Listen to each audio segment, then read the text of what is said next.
Hello there, little ones, and big ones, and middle-sized ones. In fact, hello to everyone, of every size and every shape. Listen closely to me, and I will tell you 3 simple tales of Christmas while I warm my cold feet against this roaring fire.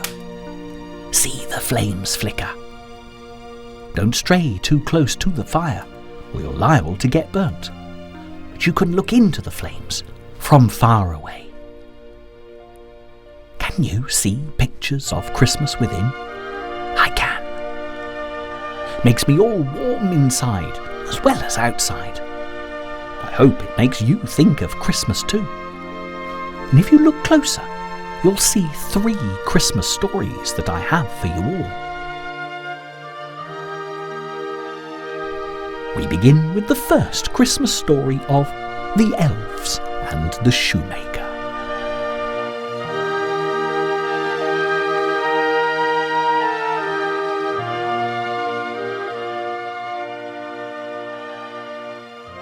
In a tiny village called Tranquil Repose, tucked away in the land of make-believe, lived a hard-working shoemaker. The shoemaker owned the smallest shop in the village, where he made wonderful shoes. He was the best shoemaker that had ever lived. But as Christmas approached, he wasn't very happy. In fact, he was as sad as a church mouse that has lost its cheese. For a whole year, the shoemaker hadn't sold a single pair of shoes. The rent that he paid for his shop was due, and he had hardly any savings left, so things were looking very gloomy indeed. As Christmas approached, he could hear children singing Christmas carols outside in the street, holding lanterns that passed by his window like slow-moving shooting stars. The shoemaker knew that these children would go home to a roaring fire, a table full of food, and lots of presents around a big Christmas tree. He imagined what it would be like to be surrounded by family and friends, enjoying a Christmas dinner of a golden turkey, a steaming dish full of vegetables, and a jugful of chocolate brown gravy. His stomach rumbled, and he looked around at what he'd got this Christmas. Nothing. Nothing at all.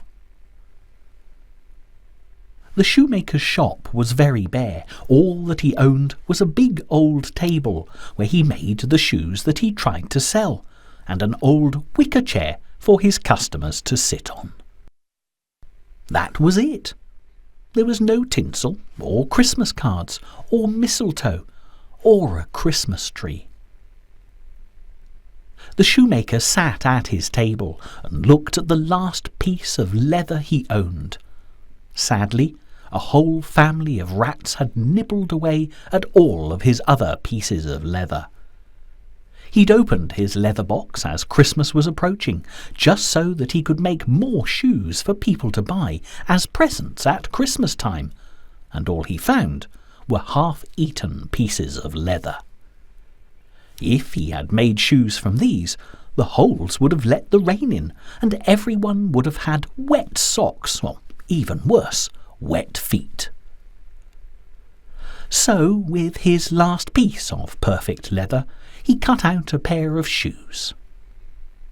The shoemaker had not eaten for several days, as he didn't have enough money to buy even a loaf of bread, and he was too tired to sew the shoes. He went to bed, leaving the shoe leather to be sewn the next morning. He blew out his candle, and the shoe shop was darker than the blackest night. In the distance, as he began to climb into his bed, he could hear the carols of Christmas and the church bells ringing.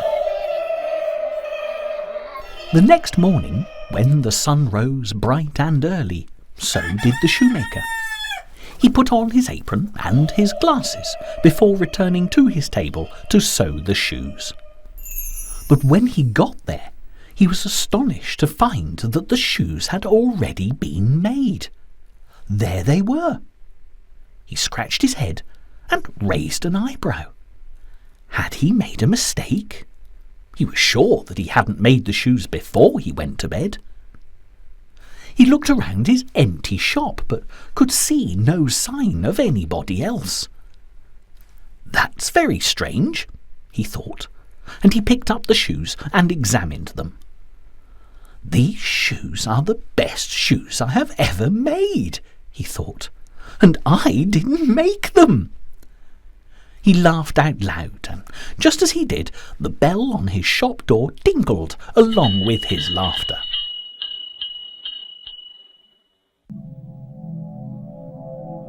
A very grand gentleman in a very smart suit with a matching hat entered the shoemaker's shop. He explained to the shoemaker that he was visiting from a nearby village, looking for a pair of new shoes to wear to church on Christmas Eve, and he hadn't been able to find a decent, well-made pair anywhere. The shoemaker showed him the new pair of shoes that had magically been made last night. The man smiled broadly and sat down in the old wicker chair to try them on. The shoemaker kept his fingers and even his toes crossed, hoping that the miracle shoes would be the right size. And guess what? They were! The happy customer did a little dance around the table just to make sure, and the shoes fitted him perfectly. He was so happy that he paid the shoemaker twice what the shoes were actually worth. The grand gentleman wished the shoemaker a Merry Christmas, raised his hat to him, and left the shoe shop. Quick as a flash, the shoemaker decided to buy 2 more pieces of leather with the money he'd been given. He cut out 2 more pairs of shoes.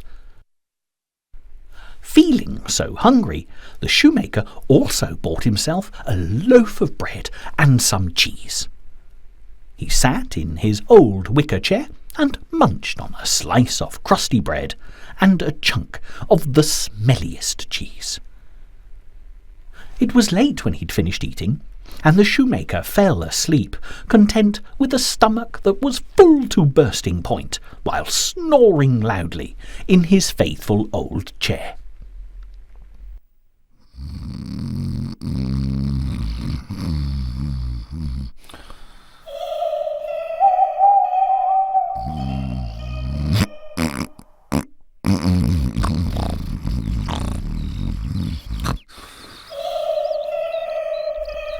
In the morning, when he awoke, he stretched, yawned, and climbed out of his chair, rubbing his eyes as he wondered if the events of yesterday had been only a dream. When he turned to the table, he knew this was no dream, because the 2 pairs of shoes that he had cut out the night before had been transformed.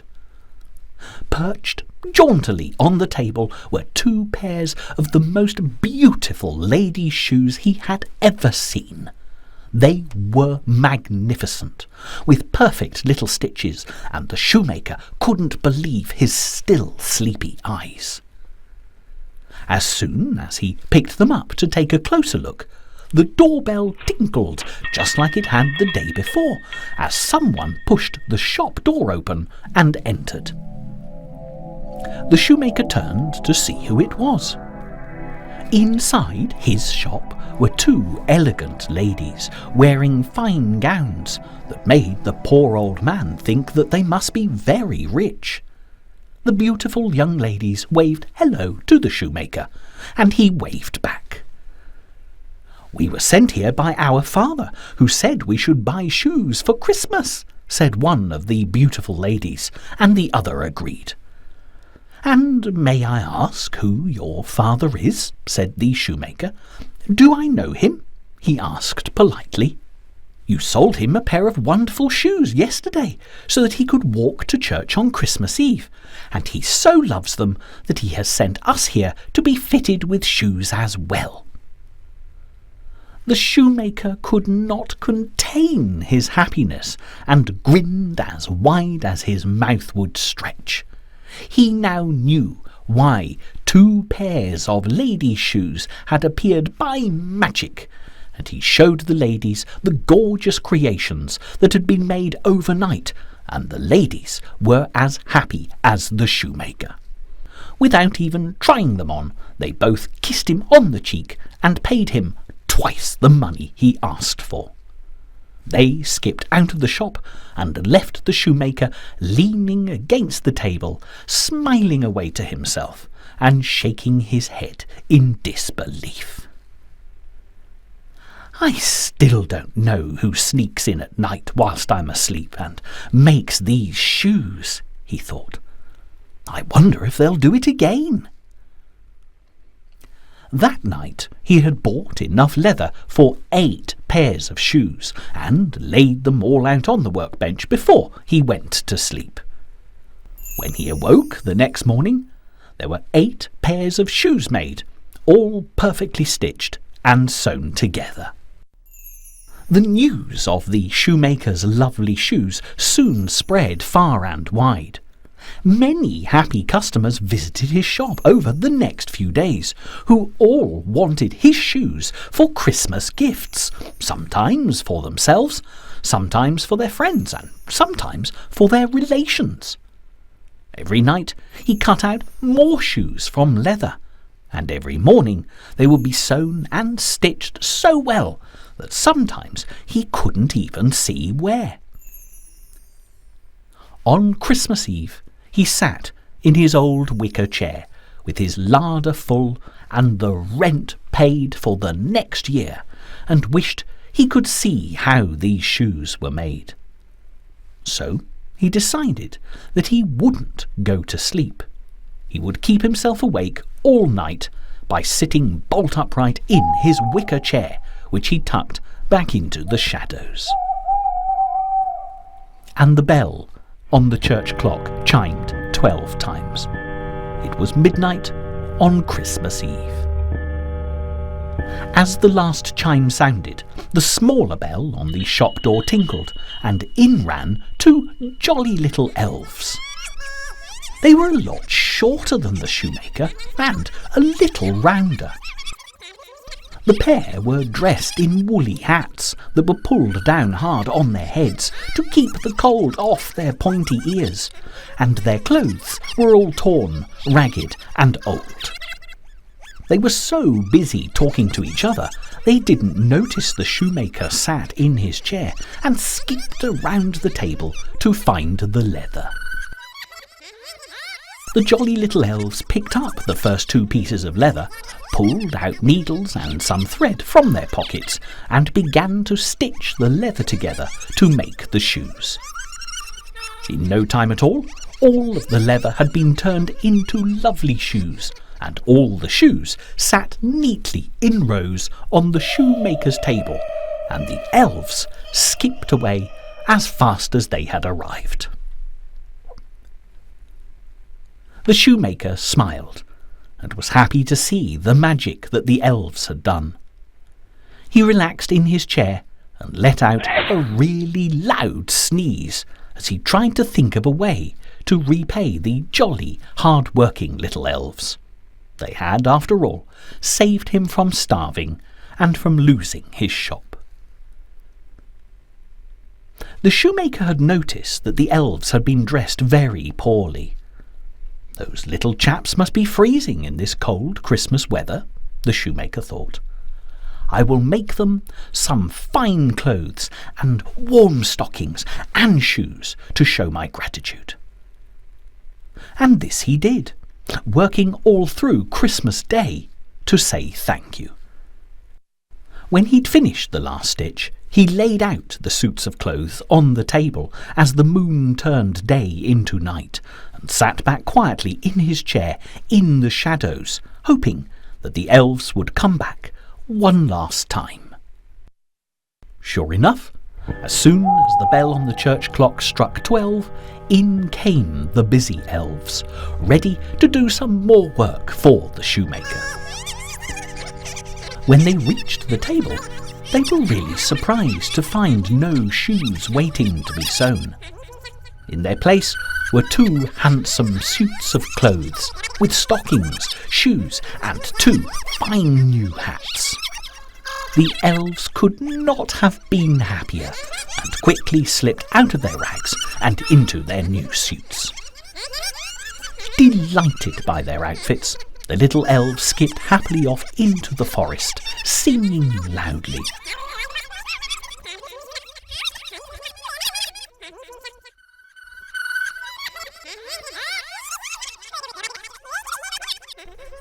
One good deed deserves another, that's what we were told by Mother, and every time a gift you give, a thanks is what you end up with. And the little elves slipped away, never to return. The shoemaker continued to make shoes, and he carried on being successful and happy. But every year, on Christmas Day, he would give a little thanks to the little elves that had saved his shop and his livelihood.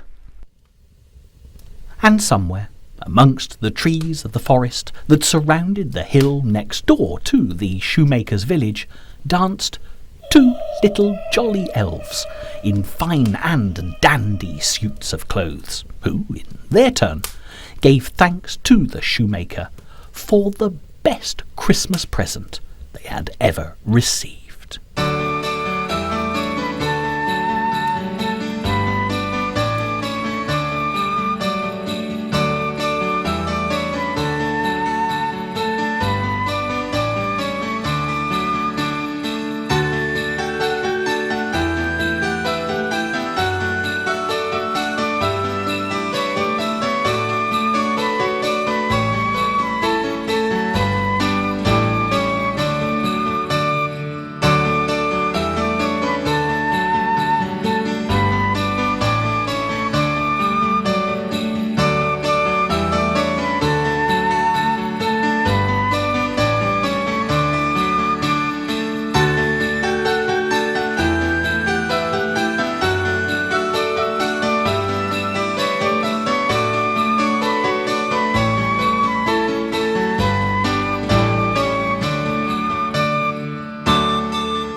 Christmas just wouldn't be Christmas without gifts and thank yous now, would it?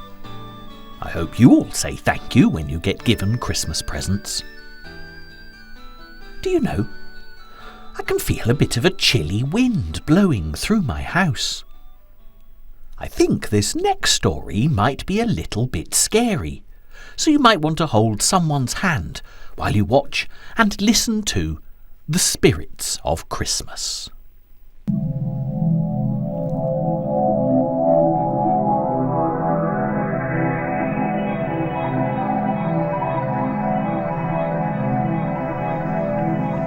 Have you ever heard of a man named Scrooge? No? Well, I have. This is him now. Look at him sat behind his desk, counting his money and rubbing his hands together. Scrooge was a very wealthy man who'd spent all his life trying to make as much money as he could. He didn't care about anyone or anything else, and I'm sad to say he wasn't a very nice man to know. In fact, most people thought he was really horrid. But Scrooge didn't care. So long as he had his money to count from morning until night, the rest of the world could think whatever it liked. There was only one person who would put up with him, and that was his faithful clerk, Bob Cratchit. Bob was as kind and as generous as Scrooge was horrid, and he worked really hard for his miserly master. Scrooge sat next to the fire in a comfy chair, counting his gold coins, while Bob sat on a hard, high stool at the end of the table in the cold shadows, opening Scrooge's letters and trying to get him to reply to them. Many were requests from Scrooge's own relations who'd fallen on hard times for help with just a few gold coins. But every time he refused. Sometimes orphanages would ask for help looking after poor starving children, but Scrooge always said no, and not very politely either. Then, as Christmas came, poor Bob got very worried, because he knew he'd have to ask Scrooge for his wages to buy Christmas presents and food for his family. Bob sat on his hard stool, dreaming of a sizzling golden turkey and a flaming Christmas pudding, and being able to put brightly wrapped gifts under a beautifully decorated fir tree for his beloved son, Tiny Tim. Eventually, Bob plucked up the courage to ask Scrooge for the money that was owed to him. Scrooge didn't even look up from counting. Bob asked again. "Could I please have my wages, Mr. Scrooge?" Still Scrooge didn't look up. Bob asked one more time, very politely. "Can I have my money now, please, Mr. Scrooge, before all the shops shut on this cold Christmas Eve? I need to buy food for my family, or they'll go hungry on Christmas Day." Scrooge looked up from counting his money. He waved some of it in front of Bob. "Is this what you want?" he said. "Yes, please, Mr. Scrooge," Bob replied. "I have worked 8 hours a day, 7 days a week for you, and I need to have Christmas Day off to spend with my family. I hope that'll be all right." "No, it isn't," snapped Scrooge, snatching away the money he had pretended to give Bob. "Why should you be at home with your family on Christmas Day? You should get your priorities straight. You must be here with me." Bob pleaded with Scrooge, and even invited him to spend Christmas Day at his house. But the mean old miser would have none of it. "You'll work on Christmas Day, or you'll be fired," said Scrooge, as he gave Bob 2 tiny brass farthings instead of the gold coins he was owed. Reluctantly, Bob took the farthings and set off to find what few bits of food he could for Christmas Day. While Scrooge continued counting his money, can you imagine poor Bob trudging through the snow and having to tell his family that there would be no presents this Christmas? Horrible, isn't it? Without any money, Bob couldn't buy a present for his young son Tim. Bob had wanted to buy Tim a brand new coat to keep him warm in the winter, but now he couldn't afford to. As the sun set on Christmas Eve, Scrooge was still locked away with his treasure chest, counting his money, and like every other night of the year, he fell asleep to the comforting sound of jingling coins.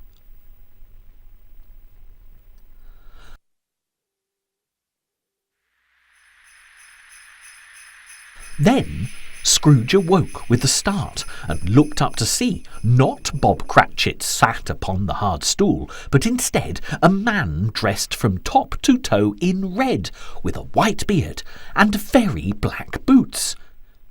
Yes, you've guessed, it was Father Christmas. But he wasn't smiling like he usually does. "Mr. Scrooge," said Father Christmas, pointing a finger. "Yes," said Scrooge, gathering up his money and clutching it to his chest like it was a baby. "You are a mean, nasty, horrible man. You would not give poor Bob more than 2 brass farthings for Christmas, even after he'd worked very hard for you all year, and that isn't fair. To make you see the error of your ways, I've come to tell you that when the clock strikes 12 at midnight tonight, you will be visited by 3 spirits: the spirit of Christmas past, the spirit of Christmas present, and the spirit of Christmas future. And with that, Father Christmas left as quickly as he'd arrived. Scrooge was extremely surprised and was so worried that he started shaking like a leaf on a tree and wondered what on earth was going on. He thought it must have been a bad dream, but it seemed very real. Scrooge looked around nervously and began to count his money again. There was nothing Scrooge loved more than money, and it didn't take long for him to fall back to sleep.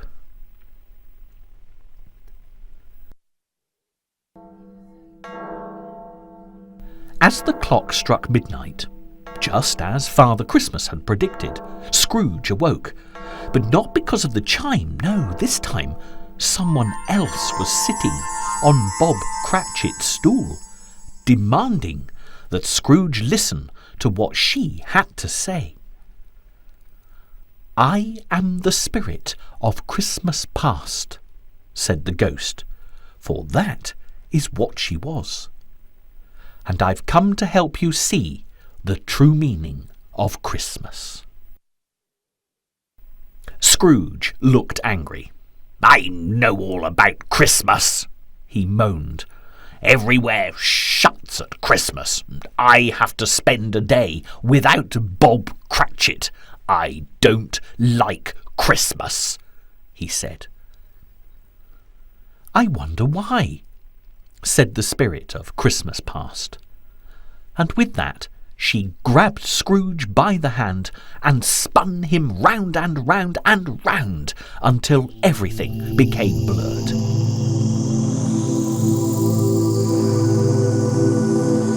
The next thing that Scrooge knew was that he was flying through the air, and as the clouds, sprinkled with magic dust, flashed before his eyes, an image appeared before him of a young man looking very sad. The ghost asked Scrooge if he recognised the unhappy fellow, but the mean old miser said he'd never seen him before in his life. But he was lying. He knew perfectly well it was himself, Mr. Scrooge, as a young man. "You do know him," said the ghost, "and you know why he's crying. It's you. And the beautiful girl who you wanted to marry turned you down to become the wife of a very rich man on a Christmas day long, long ago." "But what am I saying?" asked Scrooge. "I can't hear, and I certainly can't remember." The spirit of Christmas past waved her hand, and Scrooge clearly heard the words. "She loves me. She loves money more. She loves me. She loves money more." "Come along, Scrooge," said the spirit of Christmas past. "Let's leave your younger self to get over his pain. But you can see why you grew into someone who wanted money when he got older, can't you?" Scrooge frowned. "Oh, that's a load of poppycock. In fact, it's complete humbug," he huffed. Humbug was one of Scrooge's favourite words, and he used it an awful lot at Christmas time. "That's not why I don't like Christmas. Just because a silly girl didn't want to marry me and ran off with someone else on Christmas Day." "Yes, it is," said the ghost. "No, it isn't," shouted Scrooge. "Yes, it is," said the ghost, grabbing Scrooge by the hand, and the pair were soon flying through the clouds once more. "No, it isn't," said Scrooge, getting dizzier and dizzier and dizzier.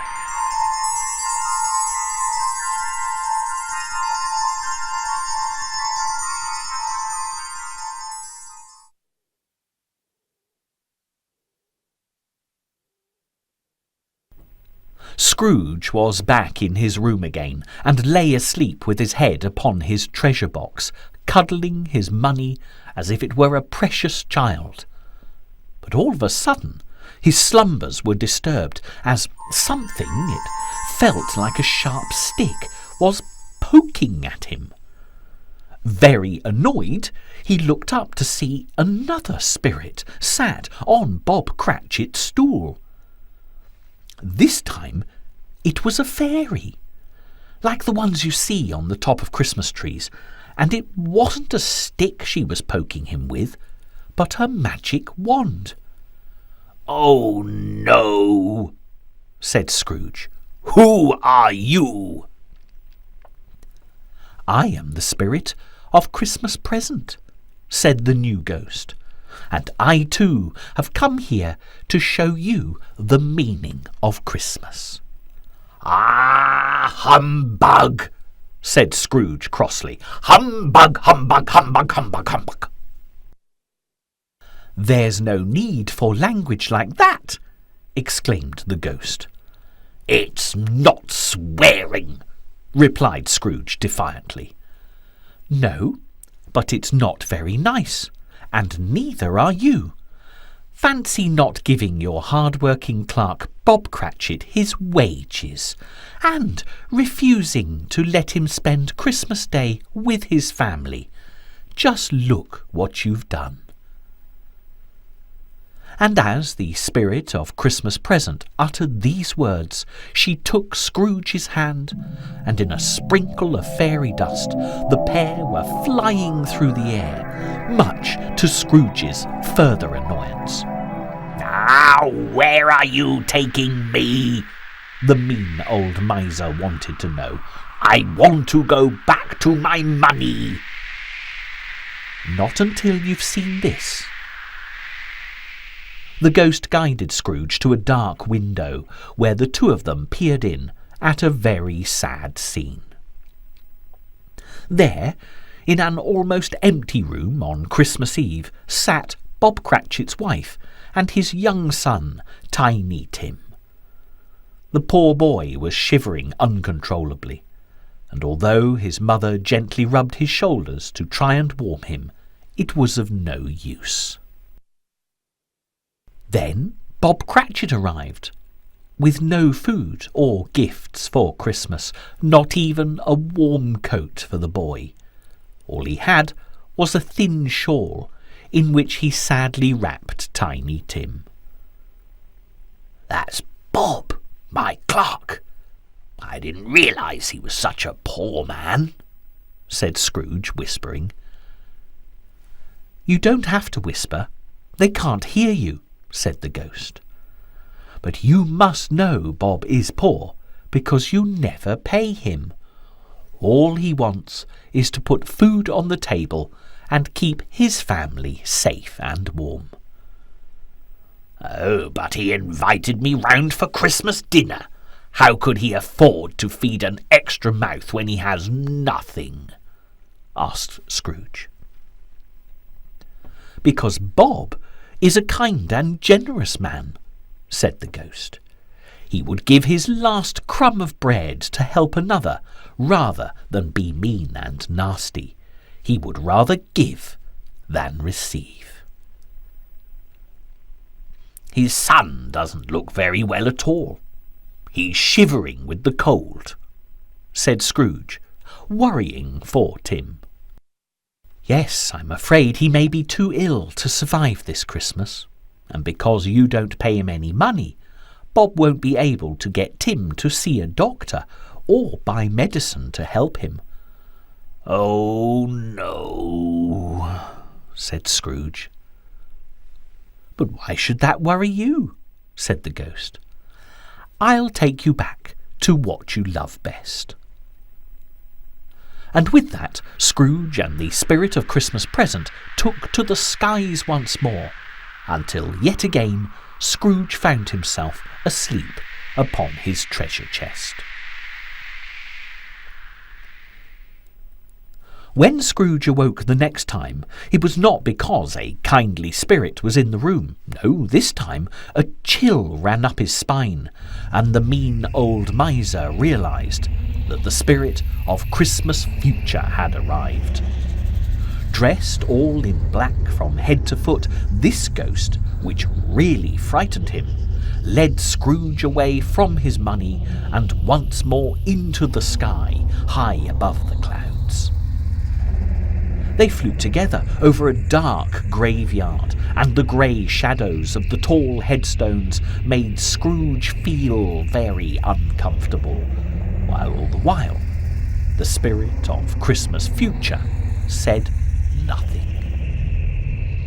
Eventually the pair stopped, and Scrooge stared in disbelief at the name Tiny Tim carved unmistakably on the gravestone where they'd come to rest. "Oh, no, not Bob's son. Oh, dear. The winter cold must have taken him, and it's my fault.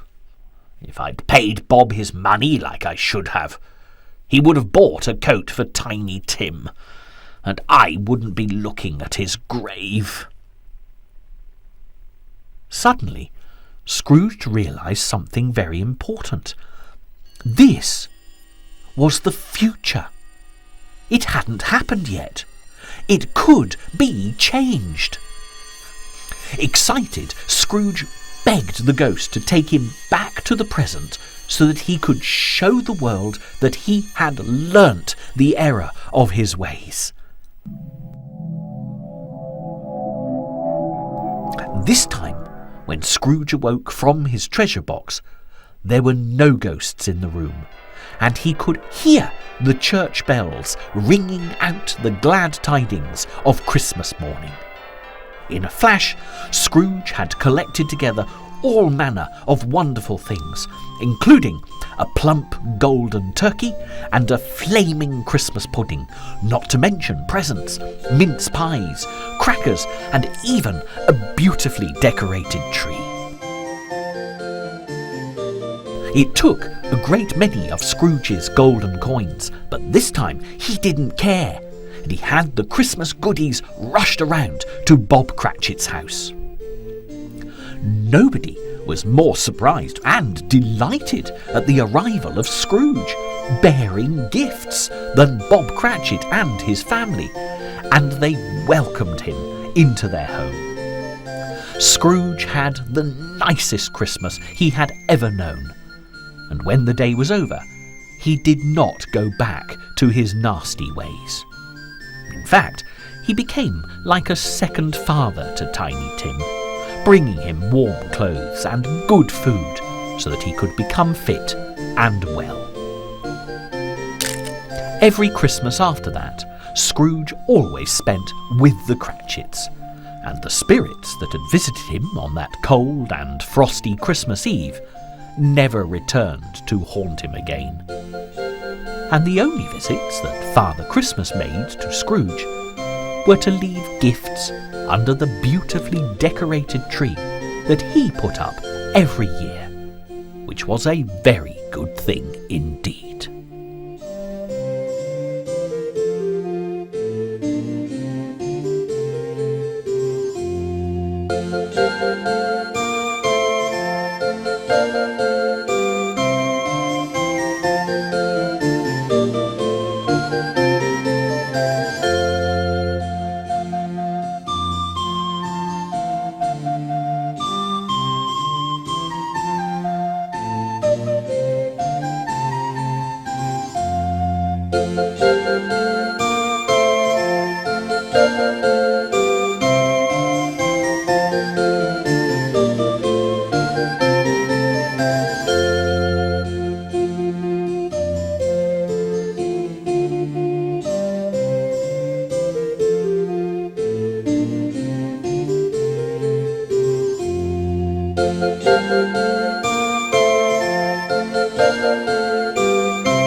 Well, that was a nice little story, wasn't it? Mr. Scrooge learnt that Christmas is all about helping others and caring about your friends and family.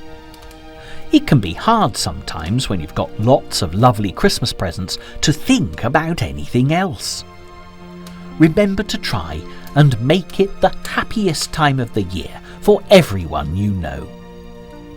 Now I'm beginning to feel very sleepy. Perhaps it's time for bed. But hold on a minute. I promised you 3 stories, didn't I? We've only had 2. So, if you're still sitting comfortably, then I'll begin.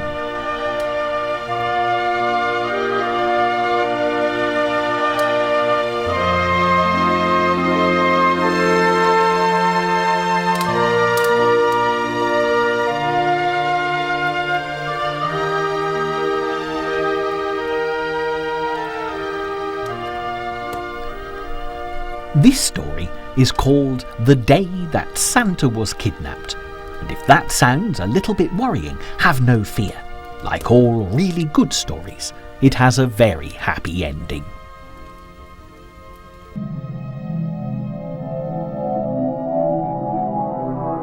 Now, we all love Santa Claus, whether we're small or big, young or just young at heart, and even nasty old Mr. Scrooge found out that Santa is a very good fellow to know. Some of you might have been lucky enough to go and visit Santa Claus in Lapland, where it's very cold and snowy. You've probably heard a lot of tales about Santa Claus, but did you know he's based on a real saint? Yes, that's right, Saint Nicholas, who was an incredibly kind man who lived a very, very long time ago in Turkey. It's a bit warmer in Turkey than it is here in Lapland, but for one poor family who lived near to St. Nicholas, it got very cold when they became terribly poor and couldn't afford to mend the broken windows in their house. St. Nicholas gave gifts of 3 bags of gold coins to the 3 daughters who lived there, and because he didn't want anyone to know of his generosity, he threw the bags of gold down the chimney, and they landed in the girls' stockings that had been washed and were hanging by the fire to dry. St. Nicholas certainly started something, and whether you call him Santa Claus, Father Christmas or Saint Nick, one thing's for sure, we all look forward to him coming to visit on Christmas Eve, bringing gifts and good cheer to one and all.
Come with me, down into Santa's cave, deep beneath the ice and snow, where he's enjoying a well-earned rest, snoozing and snoring behind his newspaper.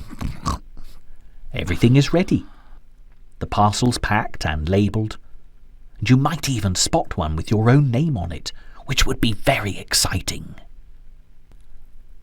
The reindeer are ready to pull Santa's sleigh with the presents in Santa's sack to places like France, India, America, Great Britain, and everywhere else you can possibly think of all around the world. Now, here's a question you might have wondered about. How does Santa get all of those parcels in his sack? After all, it would have to be a sack almost as big as the world itself to carry something for everyone. Here are two lovely new words for you. Santa's sack is dimensionally transcendental, and even the white-haired old fellow himself has trouble saying that. What this means is Santa's sack is much bigger on the inside than it looks from the outside, and no matter how far you reached your hand down into it, you'd never get to the bottom, which is very nice to know. But one day, it looked as if even a dimensionally transcendental sack wouldn't be much help to Santa when two naughty goblins decided to kidnap him.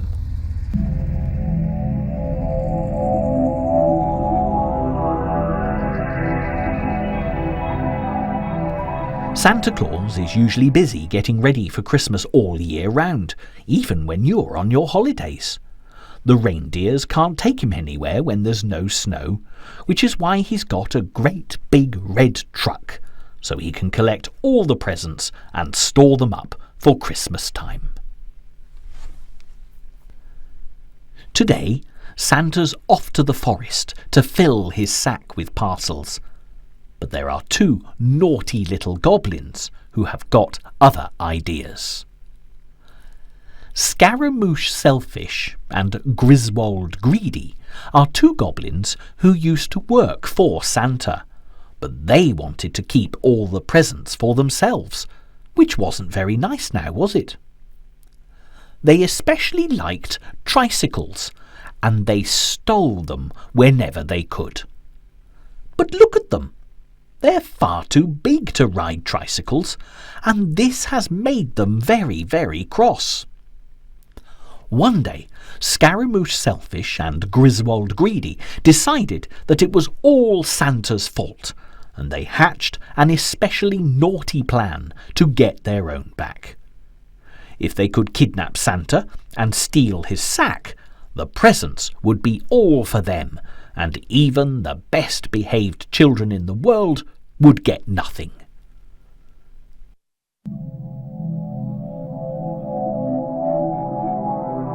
The naughty goblins were so busy making mischief that they didn't spot a robin in the distance, listening to every word they were saying. I expect you've seen lots of robins like this one in your own garden, and because of their lovely red breasts, they're very popular at Christmas time.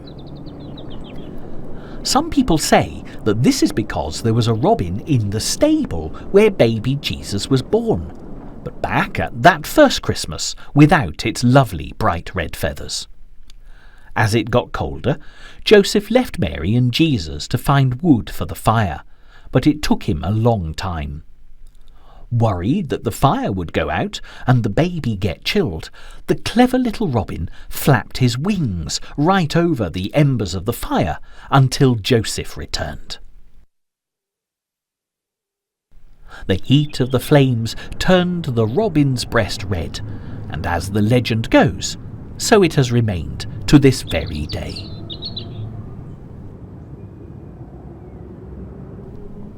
Well, returning to our story, the little robin that overheard the goblins planning to kidnap Santa flew straight to the big man himself and told him what Scaramouche Selfish and Griswold Greedy were plotting. The robin was very surprised when Santa just laughed and laughed.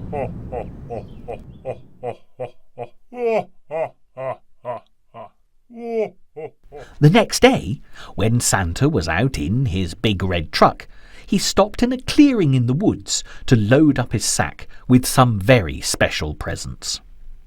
All the time he was working, the naughty goblins were watching him and sneaking closer and closer to Santa. In the blinking of an eye, they grabbed him and tied him to a tree. Then they set to work on his sack of presents, tearing off all the wrapping paper as fast as they could. But can you believe it? All the time, Santa was rocking with laughter and chuckling away to himself. Scaramouche Selfish and Griswold Greedy were far too preoccupied to notice what Santa was doing, yet they soon realised that they'd been tricked. The goblins got crosser and crosser with every gift they opened, because Santa's dimensionally transcendental sack was full of empty boxes. And as all you clever folk already know, the greedy little goblins would never get to the bottom of it. As soon as Santa was happy that the goblins had realised that they'd been tricked, he simply raised his arms and broke free of the tree, because there's never been a rope made that can hold Santa Claus prisoner. By the time Santa had told the goblins that they were very naughty, Scaramouche Selfish and Griswold Greedy were really sorry for what they'd done and started to cry. But Santa Claus is always kind, and after all, it was still summertime.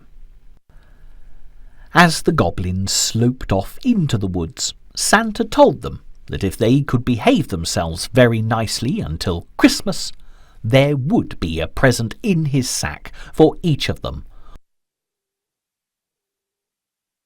One labelled Scaramouche and the other Griswold, so they could forget all about their naughty names and just keep the nice ones. Now, I don't know what happened, because the goblins haven't been seen since. But I think that probably just for once they did as they were told. Don't you?